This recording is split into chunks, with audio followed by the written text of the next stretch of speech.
ఆడపిల్లలు వేసుకునే డ్రెస్ వల్ల ఆడపిల్లల మీద అత్యాచారం జరుగుతుందని మీరు మీ పనికిమాలిన కామెంట్లను సపోర్ట్ చేసుకుంటే మాట్లాడే మాట ఇది.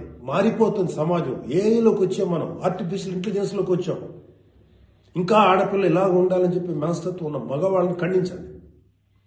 ఇన్ని కబుర్లు చెప్తున్నారు. నేను ఒకసారి లాంగ్ బ్యాక్ చెప్పాను. ముగ్గురు మహానుభావులు మాట్లాడిన మాటలు చెప్పాను. వాళ్ళు ఇలాగే కామెంట్ చేశారు. అప్పుడు వాళ్ళకి ఆన్సర్ చెప్పాను. ఇప్పుడు మళ్ళీ చెప్తున్నా, ఆడదాన్ని అవమానించిన ఏ ఒక్కడు కూడా బాగుపడలేదు మన పురాణాల ప్రకారం.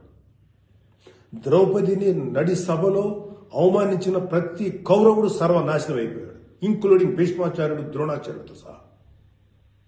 ఇప్పుడు నేను మాట్లాడినాక నాకు 100 కామెంట్లు పెడతారు మీరు, నాకు తెలుసు. అయినా నేను నా వాయిస్ ఓపెన్ చేయకపోతే తప్పు చేసినాను అవుతాను. చాలా మంది ఆడబిడ్డలు వాళ్ళు ఎన్ని బాధలు పడి ఎంత చేసి ఇలా ముందుకు వస్తున్నారు. వాళ్ళకున్న వ్యక్తిగత సమస్యలు ఉంటాయి.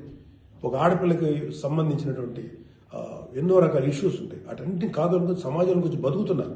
ఐఏఎస్లు అవుతున్నారు, ఐపీఎస్లు అవుతున్నారు, లేకపోతే పెద్ద పెద్ద పొజిషన్స్లో ఉన్నారు, సినిమా ఇండస్ట్రీలో ఉన్నారు, లేకపోతే క్రియేటివ్ ఇండస్ట్రీలో ఉన్నారు, పెద్ద పెద్ద వ్యాపార సంస్థలో ఉన్నారు. ఆడదాన్ని గౌరవించిన ప్రతి ఒక్కడు గొప్పోడయ్యాడు. గొప్ప గురించి కూడా మాట్లాడు. రెస్పెక్ట్ ఇవ్వండి అయ్యా మా తోటి ఆడపిల్లలకి. మహా అయితే మీరు ఏం చెప్పాలి ఆడపిల్లలకి? అమ్మా, మిమ్మల్ని మీరు ప్రొటెక్ట్ చేసుకునేటువంటి స్థితిలో ఉండండి, మిమ్మల్ని మీరు రక్షించుకోండి.